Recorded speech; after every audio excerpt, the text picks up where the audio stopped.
Boker Tov, Afreiluchen Chanukah. Today is December 8th, Erev Shabbat Chanukah, in the beginning of Chanukah, day 1 of Chanukah. And I wanted to share with something with you that I wrote up the other day. And it's the following. That the Gemara discusses two cases. One is you only have you only have a little bit of oil, and how do you choose between the oil for the menorah and the oil to have light in your house? That's one case. The other case is, let's discuss afterwards, is you only have enough money, you only have a little bit of money to either purchase wine for Kiddush or purchase Neros Chanukah, candles, right? So that's the Gemara discusses both of those cases. And the Rambam comes at this, and he discusses both cases, but he just reverses the order. First, he discusses the Kiddush case. You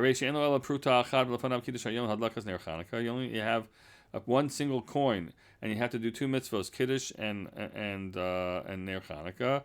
Makdim liknot shemen lahadnik Ner Chanukah al hayan lekiddush hayom. So we prioritize the Ner Chanukah over the Kiddush hayom, the Kiddush for Shabbos day. Since they're both of rabbinic nature. Mutav lahakdim ner Chanukah sheyesh bo zikaron hanes. So we prefer ner Chanukah because in ner Chanukah you have the commemoration of the miracle. Okay, so the Chanukah lights trump the Kiddush wine.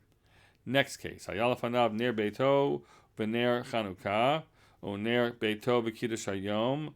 So let's say you only have again either money for or actual oil for ner for your house and ner Chanukah, or money for you just to put on lights in your house and say the Kiddush for day of Shabbos. Ner Beiso Kodem. You prioritize the lights of the house. Mishum Shalom Beito. Because of for the value of the peace of your house. Shvei Hashem Nimchak La'asot Shalom Beinish Lishto. He goes on to describe that God's name is even wiped out in order to make peace between husband and wife. Talking about the Sota case. Gadol HaShalom.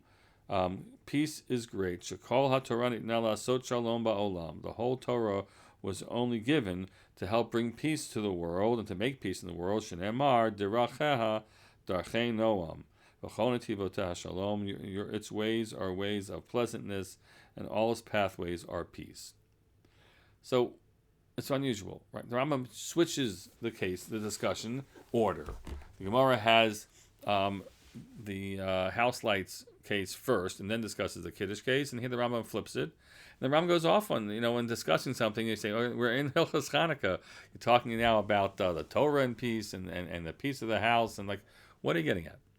So I came across a Dvar Torah from that I read, and you can take a look, and if you want to see the reference in the written Dvar Torah in the Shul Bulletin. But the gist of the argument of this Dvar Torah was that the Rambam does this on purpose, and this subtle change actually makes it as a profound statement on the part of the Rambam. Namely, Chanukah celebrates a great victory over a mighty foe, mightier foe for that matter,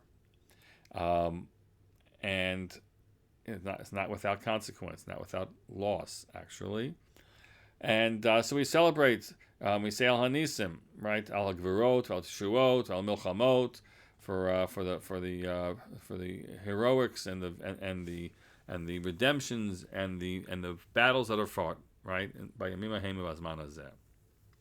And so I think what the suggestion is, and I found it very compelling, that the Rambam wants us to pull back and talk and recognize that we're not a militaristic people. The miracle of Chanukah and the purpose should be understood in terms of the purpose of the miracles. And to be victorious in battle isn't just something that we celebrate as a victory, but we celebrate it for the outcome. The outcome is that for 200 years, basically, the Jews in Israel could practice as they wished to, and there were certainly relationships with and ugly stuff that did go on in different ways politically, but they were able to live the Jewish life they sought to live, and with relative peace. And that's the goal of military victories, not just the victory, But the goal is to enable us to lead our Jewish lives and to live in peace. That we should be able to be rest at night and not fear attacks, not fear missiles, or even terrorists coming at us in other ways. To be able to live in peace. And that we should just remind ourselves that what Israel is fighting this war, it's not so they can just defeat Hamas because it's going to get back at them. This isn't about retribution. It's about trying to bring peace to Israel, that the Jews will be ready to resettle within the full borders of Israel, not be fearful that way, and that hopefully we can bring peace to all of Israel and to the world from a terrible foe. That's our prayer this Chanukah, and may we indeed merit to see peace come soon and in our days.